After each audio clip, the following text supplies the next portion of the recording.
The massive fortress moon Vorthak Prime hung in the darkness of space like a giant black stone, its surface covered with deep scars and burn marks from thousands of victory celebrations. Inside the war room, General Kravoth stood before a huge, glowing table that showed pictures and information about their next target. His reptilian body was 8 feet tall and covered in thick scales that looked like natural armor. When he slammed his clawed fist on the table, all the other Vorthak warriors in the room showed their sharp teeth and made excited, growling sounds. "Look at this pathetic world," Kravoth said in his deep, threatening voice. His yellow eyes stared at the images floating above the table. "These creatures call their planet Earth, and they have no real weapons to fight us with. No plasma cannons, no energy shields, nothing that could hurt our ships." The pictures changed to show humans walking in their cities, sitting in parks, and working in tall buildings made of glass and metal. There were small human children running around and playing games while their parents watched. To the Vorthak warriors, these humans looked incredibly weak and helpless. Commander Thax, who was almost as big as General Kravoth but had darker scales, moved closer to the table. He used one of his sharp talons to point at the images of humans. "These beings have no natural weapons at all," he said with disgust in his voice. "Look at them. No claws to fight with, no thick skin to protect them, no powerful muscles to crush their enemies. How are they even still alive?" The other Vorthak warriors laughed loudly, making sounds like angry animals. They had spent their whole lives conquering other planets and defeating other species, and they had never seen anything as weak as these humans appeared to be. "Their biggest and most dangerous animals died out millions of years ago," Thax continued, reading from the scouting report. "The flying scouts found old bones buried in the ground, but the creatures that left those bones are all gone now. The strongest animal left on their world is something called an elephant, and even that runs away from the humans instead of fighting them." General Kravoth made a sound that was like laughing, but much more cruel and scary. "Maybe these humans never had to fight for their lives," he said. "Maybe they lived such easy, comfortable lives that they never learned how to be strong. This will be the easiest planet we have ever taken." The Vorthak Empire had been conquering worlds for thousands of years, using the same simple plan every time. First, they would study the planet and find the strongest, most dangerous species living there. Then they would challenge that species to fight, and when the Vorthak won, all the other creatures on the planet would become too scared to resist. It was a method that had worked perfectly on more than 3,000 different worlds. "Remember the Kraxon of Nebula 7? Asked another warrior named Captain Vex. "They were 12 feet tall with acid for blood, and they still surrendered after we defeated their champion in single combat. These tiny humans will probably give up the moment they see our ships." The room filled with more cruel laughter as the warriors remembered their past victories. Some species had tried to hide when the Vorthak arrived. Others had attempted to negotiate or offer tribute. A few had even tried to fight back with their primitive weapons. But in the end, they all became part of the Vorthak Empire, serving their new masters or becoming slaves. The humans seemed to spend most of their time doing completely useless things, observed Commander Thax as he watched video footage of humans in their daily lives. They sit in front of glowing screens. They gather in large groups just to talk, and they waste enormous amounts of time on something they call entertainment. They do not train for war. They do not practice combat. They do not even seem to know that danger exists in the galaxy. General Kravoth nodded his large-scaled head. "Perfect prey animals," he said. "They have made themselves soft and weak by living lives without any real challenges. When we arrive at their world, they will probably welcome us just because we represent something more exciting than their boring daily routines." The holographic display showed more images of Earth, its blue oceans, white clouds, and green continents. It looked peaceful and beautiful, nothing like the harsh, rocky worlds where most Vorthak had grown up. The warriors saw this beauty as another sign of weakness. "Set course for the human world," General Kravoth commanded. "Prepare the standard invasion fleet. Nothing too large or impressive. We do not want to accidentally destroy our new slaves before they have a chance to surrender properly."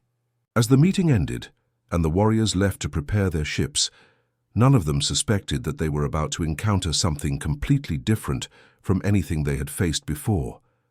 They saw humans as just another weak species waiting to be conquered, not knowing that these apparently helpless creatures had survived and thrived on a world that had tried to kill them in thousands of different ways. The Vorthak war machine began to move toward Earth, confident in their superiority and completely unprepared for what they would actually find there. Captain Lee Jinho was having his morning coffee when the alarm started screaming throughout the Deep Space Monitoring Station Alpha 7. The space station orbited high above Earth, watching for asteroids, space debris, and anything else that might threaten the planet below. But in all his 15 years of service, Lee had never seen anything like what appeared on his screens that Tuesday morning. The ships were enormous, bigger than anything humans had ever built. They looked like giant metal predators floating in the darkness of space, with sharp angles and surfaces so black they seemed to swallow the light from nearby stars. There were 12 of them arranged in a perfect formation at the edge of the solar system, just beyond Pluto's orbit.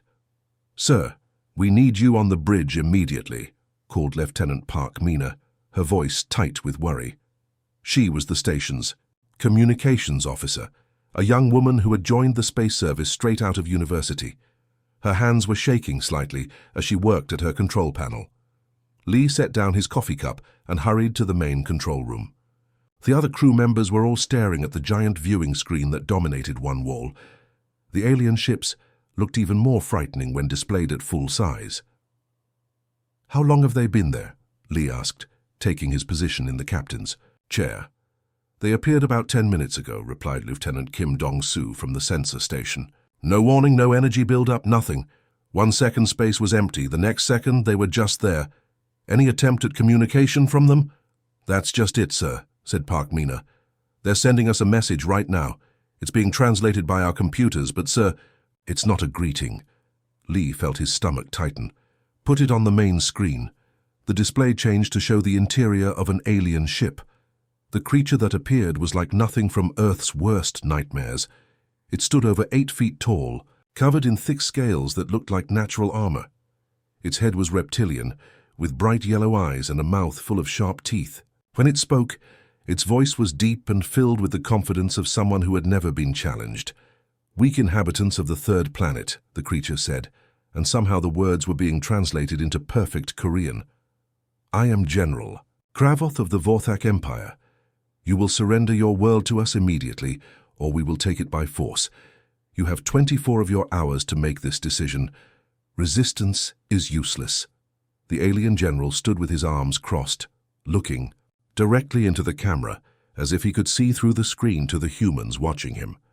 Everything about his posture suggested that he expected immediate obedience, as if the mere sight of him would be enough to make any intelligent species give up without a fight. Lee stared at the screen for a long moment after the message ended. The other crew members were looking at him, waiting for orders, clearly expecting him to be terrified or to immediately contact Earth's government to arrange a surrender.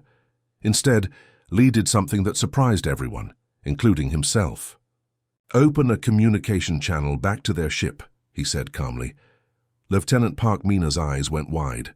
"Sir, are you sure that's a good idea?" "Do it," Lee repeated. Park Mina's fingers moved over her controls, and a moment later she nodded. "Channel open, sir." The alien general appeared on screen again, but this time his expression was different. He looked confused, as if something unexpected had happened. "General Kravoth," Lee said, speaking clearly into the microphone. "This is Captain Lee Jinho representing the planet Earth. Before we can consider your offer, we have some questions we'd like to ask you." For several seconds, the alien just stared at the screen without speaking. His yellow eyes blinked slowly, and his scaled face showed what could only be described as complete bewilderment. "Questions?"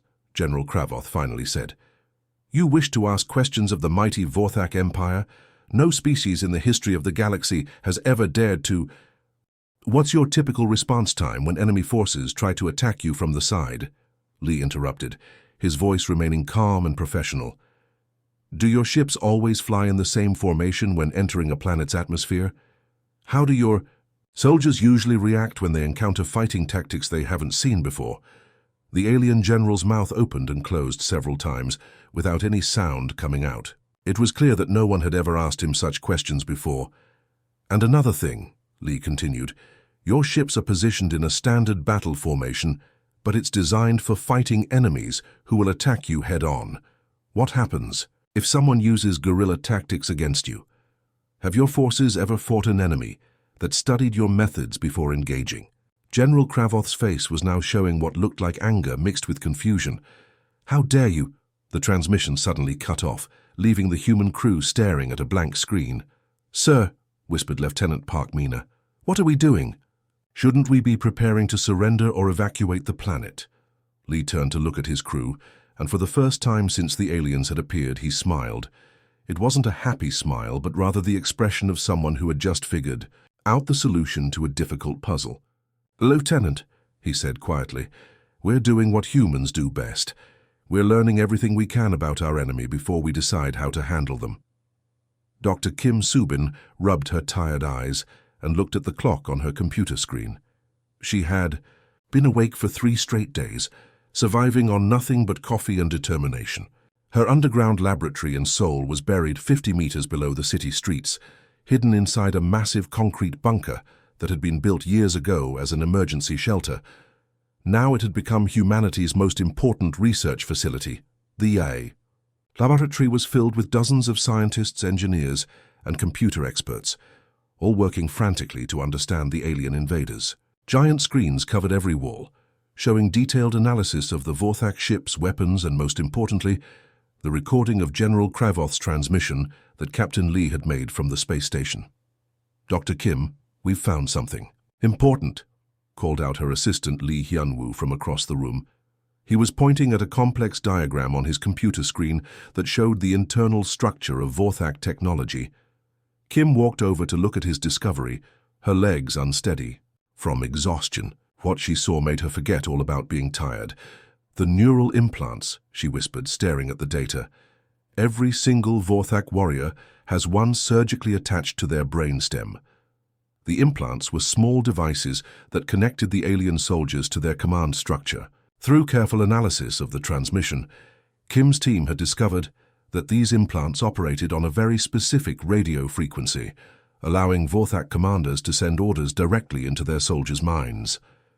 If we can jam that frequency, Kim said, her voice growing excited, we can break their entire command system. She immediately called an emergency meeting with Earth's military leaders. Within an hour, she was standing in a secure conference room, presenting her findings to General Han Woo-sung and the other commanders who would be responsible for defending the planet. The Vorthak fight like a machine, Kim explained, pointing to diagrams that showed how the aliens moved in perfect formations. Every soldier knows exactly what every other soldier is going to do because they're all connected through these implants, but that's also their weakness. General Han was a stern man in his 50s who had spent his entire life in the military. He studied Kim's research with the careful attention of someone who understood that millions of lives depended on getting this right. What else have you learned about them? He asked. Kim switched to another presentation that showed videos of historical Vorthak battles that her team had extracted from their ship's computer systems. They always fight the same way, she said. They expect their enemies to either run away in fear or charge straight at them. They've conquered thousands of worlds using the exact same tactics every time. The videos showed Vorthak forces landing on alien planets, forming perfect battle lines, and marching forward while their enemies either fled or attacked head-on. In every case, the Vorthak won easily because their superior strength and weapons overwhelmed any direct resistance. They've never faced guerrilla warfare? Asked General Han. Never, Kim confirmed. Every species they've conquered has either surrendered immediately or tried to fight them in open battle. No one has ever used hit-and-run tactics, ambushes, or psychological warfare against them. 3 days later, the Vorthak invasion fleet entered Earth's atmosphere. Their ships descended toward major cities around the world, including Tokyo, New York, London, and Seoul. The aliens expected to find terrified humans waiting to surrender, just like every other species they had conquered. Instead, they found empty cities. Sergeant Yang Daiho crouched behind a pile of rubble in what used to be downtown Tokyo. The buildings around him had been carefully prepared over the past week. Some had been rigged with explosives. Others had been turned into hidden observation posts, and many had been booby-trapped with devices that would activate when the aliens walked past them. Through his binoculars, Yang watched as a group of Vorthak warriors marched down the main street in their traditional formation. They moved like robots, each one staying in perfect position relative to the others. Their heavy footsteps echoed off the empty buildings as they searched for humans to capture.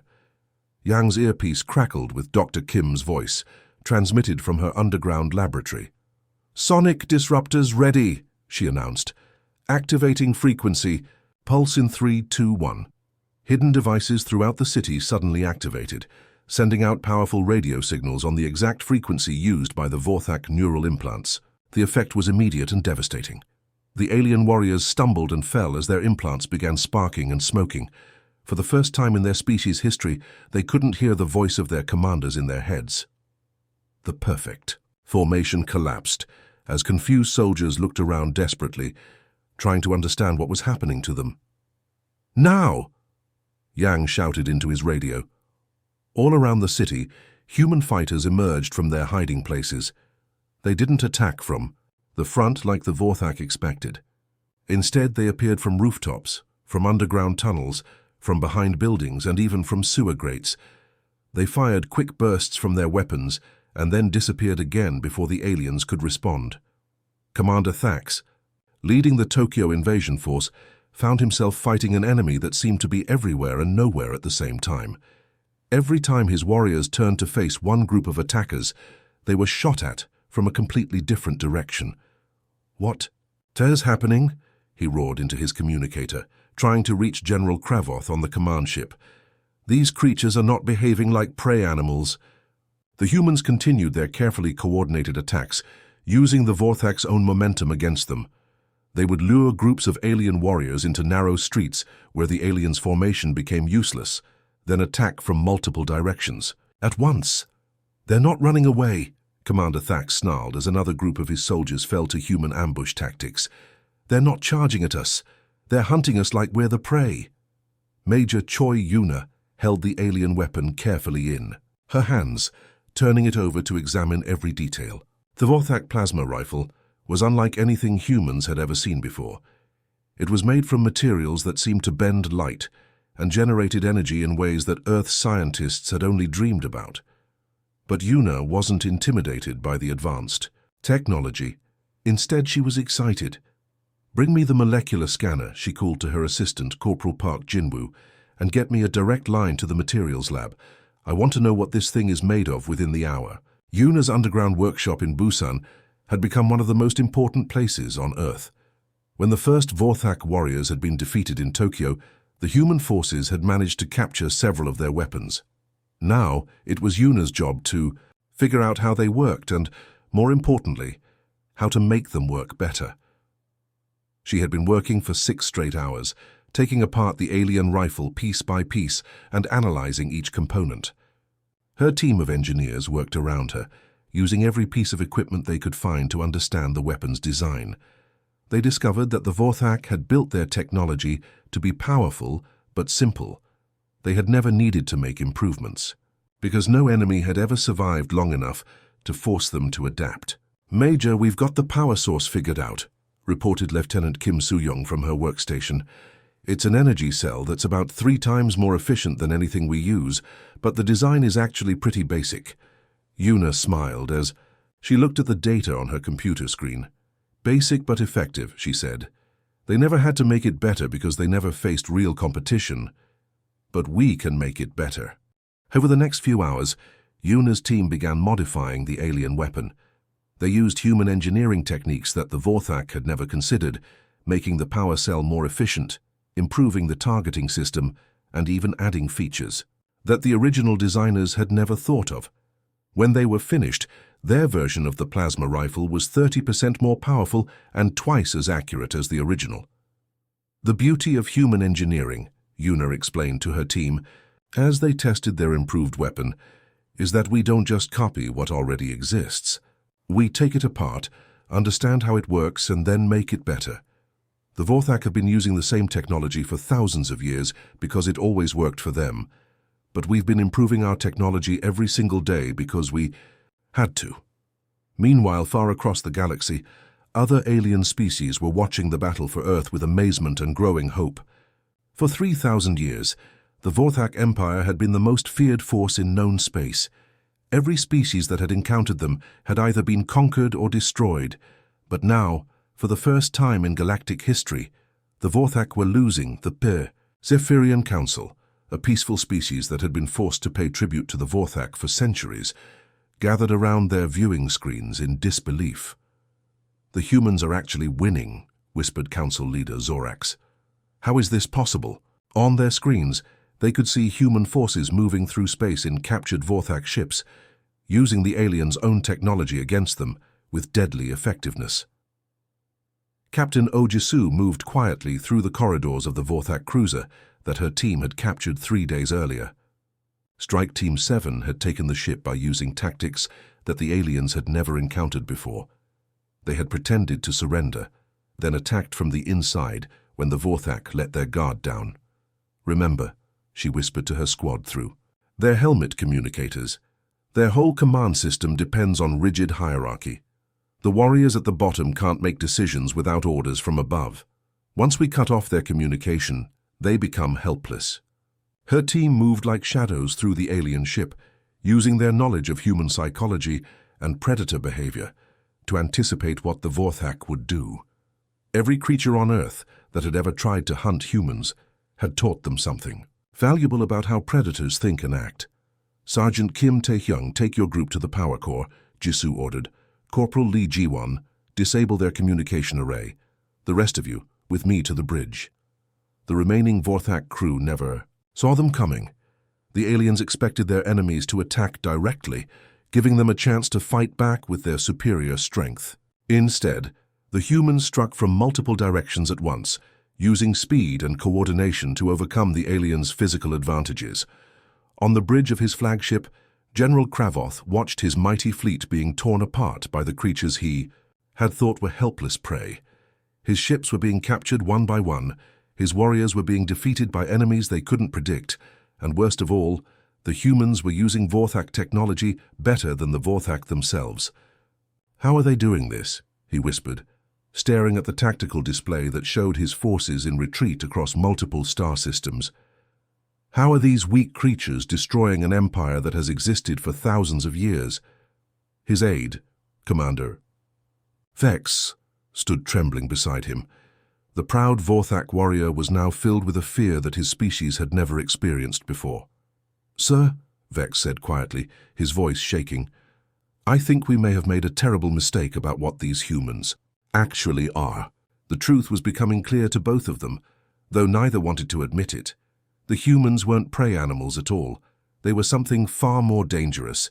They were predators who had learned to hunt other predators. The Great Hall on the Vorthak homeworld had never seen anything like this before. For thousands of years, this massive chamber had been used only for victory celebrations, where conquered species would kneel before Vorthak generals and surrender their worlds. The walls were decorated with trophies from 1,000 different planets, and the floor was made from polished stone that reflected the light of alien suns. But today was different. Today it was the Vorthak who were surrendering. General Kravoth stood in the center of the hall, but he no longer looked like the terrifying predator who had threatened Earth just months earlier. His armor had been stripped of all rank insignia, leaving him looking smaller and more vulnerable than anyone had ever seen him. His yellow eyes, which had once blazed with arrogance and confidence, now stared at the floor in defeat and confusion. Around the hall, representatives from dozens of alien species watched in amazement. Many of them had been conquered by the Vorthak, years or even centuries ago, and they had never imagined they would live to see this day. The Zephyrians, the Altarians, the Kepler Coalition, and many other species had all sent delegates to witness what everyone was calling the most important moment in galactic history. President Lee Minji of Earth's United Defense Council sat in a simple chair at the front of the hall. She was a small woman in her 50s, wearing a plain blue uniform that looked nothing like the elaborate ceremonial armor that Vorthak leaders usually wore during surrender ceremonies. But despite her modest appearance, every being in the hall understood that she now represented the most powerful military force in the galaxy. "General Kravoth," President Lee said in a calm, steady voice, "you may speak." The fallen Vorthak general raised his massive head slowly, as if the movement caused him great pain. When he spoke, his voice was quiet and filled with confusion. "We do not understand," he said, his words being translated into dozens of languages. For the assembled representatives, how did creatures that we saw as prey animals manage to defeat the apex predators of the galaxy? How did weak beings with no natural weapons destroy an empire that had lasted for 3,000 years? President Lee looked at the defeated general with something that might have been sympathy. She understood that his entire understanding of the universe had been shattered by humanity's victory. "General," she said gently, "I think that was your first and most important mistake. You looked at us and assumed that we were prey animals, but you never asked the most important question." Dr. Kim Subin, who had been standing quietly beside the president, stepped forward. She was holding a tablet computer that projected holographic images into the air above the ceremony. The first image showed the Earth as it appeared from space, a beautiful blue and green world that looked peaceful and harmless. "Your species evolved on a world where you were always the strongest, Doctor," Kim explained to the assembled audience. "You were born to be predators, and nothing on your planet could challenge you. You never had to adapt, never had to change, never had to become anything more than what you already were." The holographic display changed to show images of Earth's ancient history. There were pictures of early humans living in caves, surrounded by creatures that were much larger and more dangerous than they were. Massive bears with claws like swords, giant cats with teeth like daggers, and enormous reptiles that could crush a human with a single bite. "But humans evolved on a world that was constantly trying to kill us," Dr. Kim continued. "We were never the strongest or the fastest or the most dangerous. We survived because we learned to be smarter than everything that wanted to eat us." The images showed how humans had learned to use tools, to work together, to set traps, and to outsmart predators that were much more powerful than they were. They showed how humans had survived ice ages that killed most other species, how they had learned to hunt animals that were 10 times their size, and how they had eventually become the dominant species on their planet, not through strength, but through intelligence. "Every creature that tried to hunt us taught us something new," President Lee added. "Every challenge made us more adaptable. Every time something tried to kill us, we learned how to kill it back, but better." Ambassador Park Jun-ho, Earth's representative to the Galactic Council, addressed the other alien species in the hall. "The Vorthak ruled the galaxy through fear and brute force," he said. "They were successful because they were stronger than everyone they fought, but they never learned the most important lesson in the universe." He paused, looking around the hall at all the different species who had suffered under Vorthak rule for so long. "The most dangerous predator is not the one with the biggest claws or the strongest muscles," Park continued. "The most dangerous predator is the one that can change, adapt, and become whatever it needs to be to survive." As the ceremony ended and the various alien representatives began to leave, a new understanding spread throughout the galaxy. Humanity had not defeated the Vorthak through superior technology or overwhelming numbers. They had done something much more frightening. They had evolved during the battle itself, learning and adapting in real time until they became something that no enemy could predict or defeat. The Vorthak, who had once been the galaxy's most feared predators, would now serve as a warning to every species in known space. Never underestimate the species that had conquered an entire world, not by being the strongest, but by never stopping their relentless pursuit of becoming better than whatever tried to destroy them.